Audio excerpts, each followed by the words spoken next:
한 사람 레위인을 위한 전 이스라엘과 또 베냐민 지파에 속한 불량배들을 보호하기 위한 전쟁이 시작되었습니다. 두 번의 전쟁에 패배한 후 이스라엘은 이 전쟁이 무엇이 잘못되었는지를 알아차렸습니다. 하나님과의 관계가 문제였죠. 다시 하나님께 예배하고 처음부터 다시 시작합니다. 하나님의 결정은 변함이 없었습니다. 범죄한 베냐민 지파, 가나안의 타락한 문화에 너무도 깊이 빠져버린 이 베냐민 지파를 징계하는 것이 하나님의 뜻이었습니다. 그것이 아무리 하나님의 뜻이라 할지라도 자신의 방법대로, 자신의 생각대로 하나님의 뜻을 실행할 수 없다는 것을 두 번의 전쟁을 통해서 알게 된 것입니다. 세 번째 전쟁이 시작됩니다. 전면전을 피하고 매복하고 유인하는 작전이었습니다. 처음 시작은 지난 두 번의 전쟁과 별다름 없는 전쟁처럼 보였습니다. 베냐민 지파는 자신만만해졌지요. 30절에도 전과 같이, 31절에도 전과 같이 베냐민이 이기기 시작했습니다. 전과 같이 이스라엘의 병사들이 30여 명 죽었습니다. 이스라엘은 힘없이 도망쳤습니다. 베냐민 지파는 이전과 같은 전쟁의 양상으로 의기양양해졌습니다. 의심 없이 이스라엘의 뒤를 쫓아갔습니다.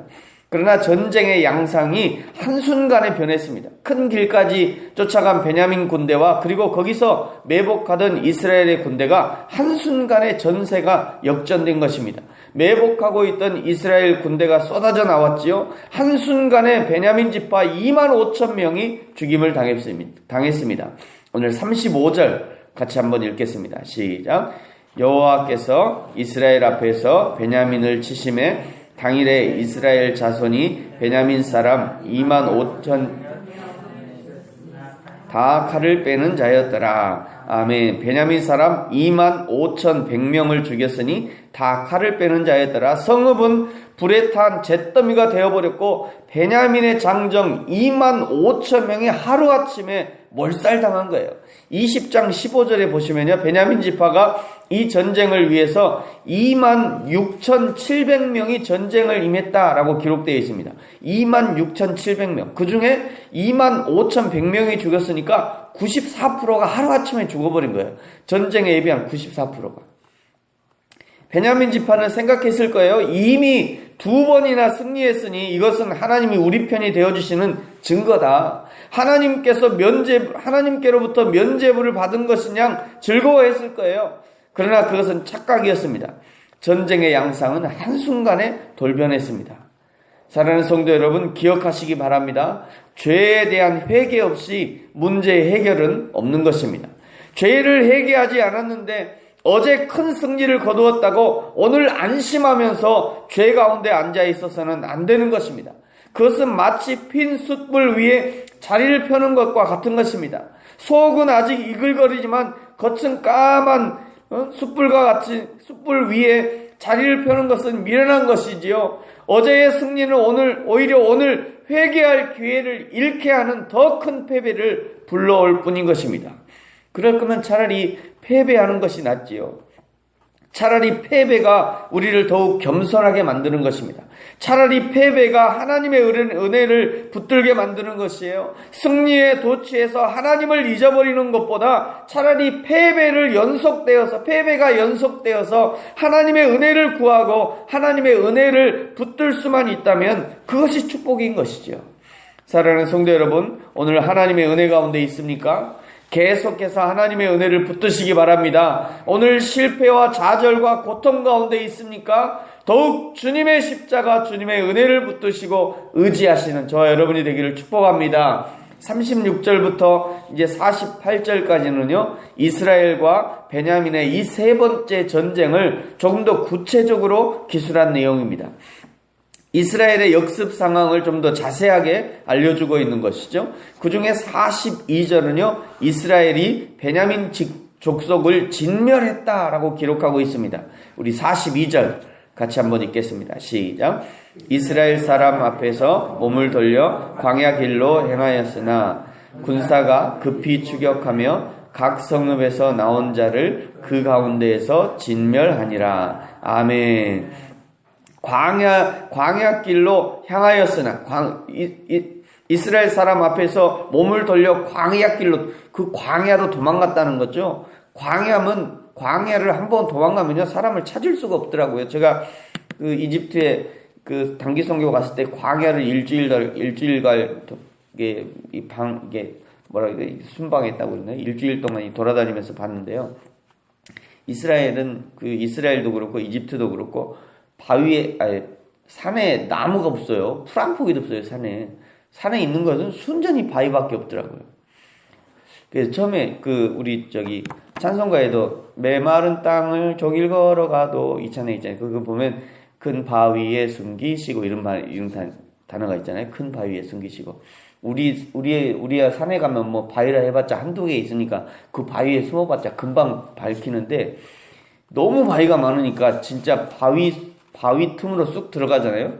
어디로 들어갔는지 찾을 수가 없더라고요. 그 바위가 그 바위구나, 이렇게 알게 됐어요. 근데 여기 보니까요, 몸을 돌려서 광야길로 행했다. 광야길로 갔다는 것은 완벽하게 숨었다는 의미거든요. 완벽하게.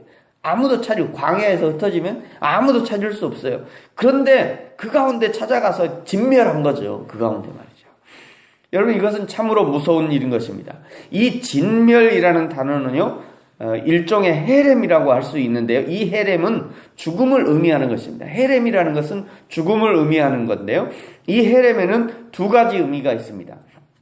하나님께 온전히 드려지는 축복의 죽음이 있습니다. 성물을 의미하는 것입니다. 성물. 이것은 거룩한 죽음인 것이죠. 하나님께 드려지는 성물은 각이 떼어져서 완전히 죽어야만 했습니다. 하나님께 드려지는 성물이 죽지 않은 것은 없습니다. 그것은 거룩한 죽음이죠. 동물도 죽어야 했고요. 씨앗도 가루로 갈려져야 했죠. 그래서 그것은 거룩한 죽음이에요. 하나님께 드려져야 할 헤렘이 드려지지 않고 사람 중에 있는 것은 축복이 저주로 바뀌는 순간이 되어버리는 거예요. 하나님께 드려져야 할 헤렘 중에 11조가 있습니다. 11조를 헤렘이라고 그래요. 그러니까 아직 하나님께 드리지 못한 11조는 저주를 품고 사는 것이라고 할 수 있는 것이에요. 두 번째 헤렘의 죽음은 저주의 죽음입니다. 여호수아 6장에서 여리고성을 점령하고 18절에서 너희는 온전히 바치라 명령하신 것이 곧 헤렘입니다. 이것이 오늘 42절에 등장하는 진멸이라는 단어인 거죠. 그러니까 헤렘은 완벽한 저주의 상태를 말하는 것이에요. 하나님이 이방인을 멸하실 때 진멸이라는 단어를 사용하셨던 것입니다. 그런데 지금 이스라엘이 동족 베냐민 지파를 향해서 헤렘을 행하고 있는 것이에요. 하나님이 역겨워하시는 이방 민족에게나 행할 진멸 전쟁을 동족 베냐민에게 행하는 것입니다. 이것은 가나안의 죄를 답습한 것에 대한 하나님의 심판이었습니다. 베냐민 지파 내에서 기브아 사람들이 저지른 이 만행은 하나님이 미워하시는 가나안의 죄를 그대로 닮은 것이었습니다.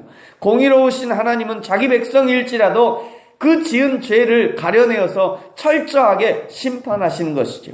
그러나 동시에 이스라엘 자손들의 복수와 증오가 함께 섞인 그런 결과였습니다. 이스라엘 군대의 추격과 복수가 얼마나 잔인하고 철저했는지 이후에 이제 성경 구절이 보여주는데요. 43절에 보시면 쉬는 곳까지 쫓아가서 짓밟았다. 44절 그때 죽은 18,000명이 다 용사였다. 5절 5,000명을 이삭줍도 됐다. 기도모에 이르러 2,000명을 죽었다. 46절 죽은 25,000명이 다 용사였다. 47절 남은 600명은 광야로 도망갔고 48절 온 성읍과 가축과 만나는 자를 다 칼로 치고 닥치는 모든 성읍은 불살랐다. 완전히 진멸한 것입니다. 이것은 이스라엘 군대의 복수의 기록이고 동시에 하나님의 눈물의 기록인 것이죠. 하나님의 눈물의 기록입니다. 집 나간 자식과 같은 탕자와 같은 베냐민 지파 말이죠.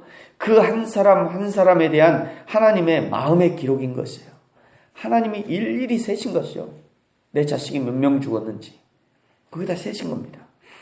이스라엘 군대는 이방인을 대하듯이 이방인에게 행하듯 헤렘 진멸의 전쟁을 행했지만 하나님은 죄를 지은 베냐민을 징계하셨지만 한 사람 한 사람을 하나님의 가슴에 묻은 것입니다. 사랑하는 성도 여러분, 오늘 내 행동이 개인적인 감정에서 비롯된 것인지 비롯된 것은 아닌지 잘 분별하시기 바랍니다. 시작이 하나님의 뜻이었다면 과정도 하나님의 방법대로, 끝도 하나님이 원하시는 대로 행해야 되는 것입니다.